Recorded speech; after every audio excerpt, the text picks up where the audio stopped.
Bienvenidos amigos oyentes al programa Los Compositores y su Música por el maestro Rodolfo Pérez González. Maestro, bienvenido a este su programa semanal. Hoy, en el inicio, el compositor francés François-Adrien Boieldieu. François-Adrien Boieldieu nació exactamente el día que Beethoven cumplía 5 años, en el 16 de diciembre del año 1775, en Rouen. Y él murió por allá en el año 1834. Vivió pues más o menos una vida paralela a la del maestro Beethoven, muriendo unos pocos años después y habiendo nacido 5 años después que él también. Él estudió inicialmente con un profesor en Rouen que se llamaba Roche. Allí conoció los primeros modelos, los que habían de ser sus modelos, que también lo fueron finalmente modelos del maestro Beethoven, y fueron personajes muy conocidos y muy oídos y muy representados durante el siglo XIX. Estos señores fueron perdiendo ahí poco a poco su popularidad. Fueron ellos Grétry, importante, un músico importante, compositor de óperas abundantísimo, aunque decían que era muy ignorante. Ya les contaré quién decía que era ignorante. Méhul, Le Sueur y especialmente de Leirac. De Leirac fue este compositor, hoy ni lo mentamos, pero sabemos que Beethoven en su atril de violista en la orquesta de la corte de Bonn le tocó muchas óperas de este compositor, lo mismo que Méhul y Grétry. Por eso tienen un gran interés en la posteridad, porque estos tipos aportaron elementos que fueron constitutivos o formativos del estilo de un gran genio, como fue el caso de Beethoven. El caso de Grétry es un caso muy lindo y a ese nos referimos en extenso, porque es casi una novela su vida. La primera ópera de Adrien Boieldieu la compuso en el año 1793. El caso general de los artistas en todos los países latinos, sin excluir a Francia naturalmente, es el de que generalmente los progenitores, los padres, no eran muy entusiastas en cuanto a eso de fomentar las aptitudes y las inclinaciones artísticas de sus hijos. El caso de Boieldieu fue completamente al revés. Él era uno de esos padres alcahueta, pues, que emocionado porque el muchacho le gustaba componer y que quería componer óperas. Entonces él le escribía argumentos, le hacía los libretos, unos libretos malísimos, pero de todas maneras eran los libretos que servían para que el muchacho se entretuviera haciendo música. Ya desde muy pequeño, las características de su música eran pues muy parecidas, muy mozartianas. El término mozartiano en música tiene una connotación de perfección, de refinamiento, de fluidez, de encanto. Estas eran condiciones realmente, esa gracia fluida de que se habla tanto en la música de Boieldieu, y esa armonía simple y elegante. La armonía puede ser muy complicada. Un compositor puede hacer una armonía sofisticada con acordes de unas grandes sonoridades, con unas resoluciones muy originales y todo, y descresta a los críticos o descresta a los que escriben textos de armonía. Pero esa armonía simple y elemental que emociona a todo el mundo, que llega a producir esa reacción anímica.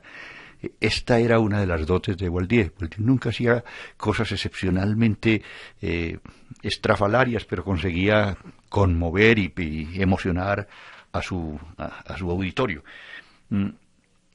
Escribió una ópera que se llamó Beniowski. Beniowski es una historia truculenta de uno de esos príncipes polaco y otro de ambiente también extranjero, de ese ambiente esotérico, como que para la época era casi una manifestación del romanticismo. El romanticismo, entre sus características, tiene el encanto de las cosas lejanas. La amada lejana o los países lejanos tenían un encanto especial para los románticos. Chateaubriand, por ejemplo, escribiendo Atala, y lo mismo Bernardino de Saint-Pierre con su novela generalmente buscando ambientes americanos más falseados que el diablo, porque en realidad ellos ponían unas situaciones en en un país de América o del África, un país casi desconocido, y se comportaban como si estuvieran en en la corte de Versalles, pero bueno, ese ya es otro problema. Lo cierto es que había ciertos temas que por lo exóticos que eran, llamaban mucho la atención. Uno de ellos era, y en esa época era muy fuerte, era el de las turquerías. Las turquerías habían estado de moda mucho tiempo. Cuando Mozart escribió el famoso Rapto en el Serrallo o Rapto del Serrallo, esa que era una obra de turquerías, pues simplemente se estaba embarcando en un tema que ya era muy repetido, el tema de los prisioneros o de la gente que caía en garras de los negociantes turcos, los piratas y todo aquello, o las aventuras alrededor de aquellas historias de las 1001 noches. Eso era muy cotizado. La historia del califa de Bagdad es una historia por el estilo, yo creo que más mala. Esa no alcanza pues a los niveles de cualquiera de las narraciones de las 1001 noches. Al fin y al cabo, pues el libretista, que era el padre, yo creo que de teatro entendía muy poquito. El señor tenía una magnífica voluntad, pero no le daba la vena dramática. Lo cierto es que esa obra gustó mucho, a la gente le gustó.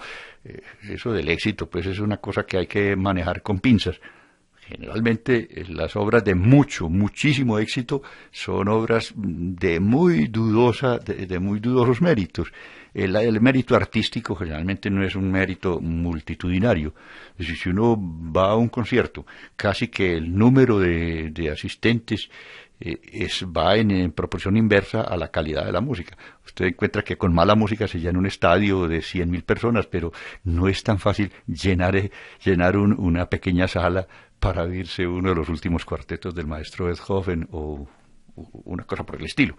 Lo cierto es que el éxito que tuvo esta obra era hasta sospechoso, pues en realidad la gente se emocionó tanto y no daba abasto el teatro haciendo representaciones, que al señor don Luigi Cherubini era el rector, era el director del Conservatorio de París. El Conservatorio de París tenía unos estatutos muy rígidos, entre paréntesis tenía unas exigencias muy especiales. Por ejemplo, no permitían la presencia, no podían tener profesores extranjeros. Él era florentino, pero eso sí, pues él se reía de esa cosa, pues como que eso no contaba con él. Y lo mismo, no se recibían alumnos extranjeros. Eso era una disculpa que le sacaron a Franz Liszt para no recibirlo en el conservatorio, cosa que le hizo más daño al conservatorio que a Liszt, pues naturalmente.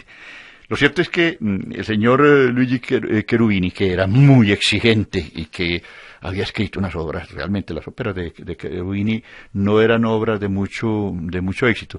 Los admiradores de Cherubini se llamaban Franz Joseph Haydn y Ludwig van Beethoven, que asistieron a una Medea o a un Anacreonte en Viena y salieron temblando. Es decir, comentaba, en esos días estudiaba Beethoven con Haydn, y comentaban ellos en la puerta que indudablemente el músico más grande en la ópera en el mundo era Cherubini. Y Beethoven admiró a Cherubini toda la vida. Cherubini no, eso no fue recíproco, no fue correspondido. Siempre despreciaba a Beethoven porque decía que era muy rudo y que era muy brusco, que era un tipo muy ordinario. Allá él. Lo cierto es que Cherubini, con esos modales que tenía, que tampoco eran así como muy delicados, se fue a donde el autor, un jovencito, y le enrostró así como de primera entrada, diciéndole que si a él no le daba vergüenza tener tanto éxito con una ópera tan mala. Y fue lo único que no esperaba Gualdí era que le dijeran aquello, porque en realidad todo el mundo estaba enardecido y emocionado pues con el triunfo del califa de Bagdad. Y esto lo pasmó. Y le dijo: maestro, ¿pero usted por qué me dice eso? Y dijo: no, porque esto es una cosa llena de infantilismos y de cosas, de errores crasos, de cosas elementales. Y dijo: pues si usted me recibe, yo lo recibo. Y pues la cosa terminó en una relación de alumno-profesor.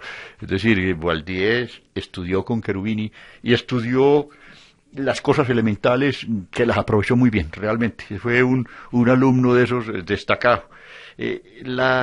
La cosa, pues la instrucción básica fue, en primer lugar, sobre la instrumentación y, en segundo lugar, sobre sobre la forma, sobre el manejo dramático del texto. Esto ya dio lugar a que las obras que eran mucho mejores ya no eran tan exitosas. Es decir, es más o menos lo que ocurre siempre. Y estas obras fue Matante Aurore, Matante Aurore, mi tía Aurora. Le interrumpo para comentarle, el mismo Califa de Bagdad, por más éxito que hubiera tenido en esos días del estreno, la posteridad se encargó de rescatar tal vez la obertura y un aria, ¿no? Sí, son como de esos, náufragos restos de la antigua nave, quedaron pedazos flotando en ese mar de olvido en que caen todos estos maestros. Bueno, hay muchas razones para que un músico o un artista pierda su vigencia. El elemento más destructor de todos y el más vistoso es la moda. La moda es, entre otras cosas, el maestro Beethoven en la novena le pasa la cuña muy violenta, pues a esa cosa de donde la moda suplanta los verdaderos valores del arte. Esa cosa siempre ocurre, que cuando un músico se atiene a cosas que están muy de moda, que la gente está acostumbrada a aplaudir, eso tiene un éxito demoledor, pero el tiempo, que es el juez implacable, acaba simplemente sepultando todas las cosas que le parecen, aunque sean pispitas y bonitas, eso lo manda todo al olvido y quedan flotando cositas. En realidad, en estas óperas hay cosas muy bellas, y yo creo que la obertura del Califa de Bagdad seguirá siendo, yo creo que seguirá siendo una de las oberturas de los más bellos modelos de una obertura clásica. Es como un verdadero modelo de la música, esa música dieciochesca que llamaban la música de la época de Haydn y Mozart, pero que es de un encanto verdaderamente maravilloso, una música agradable de oír. A la tía Aurora, mi tía Aurora, es que como se llama la obra. Esta ópera, que era una ópera cómica, siguió Alina, reina de Golconda. Fue también otro de esos éxitos así de colas de 2 cuadras y cosas por el...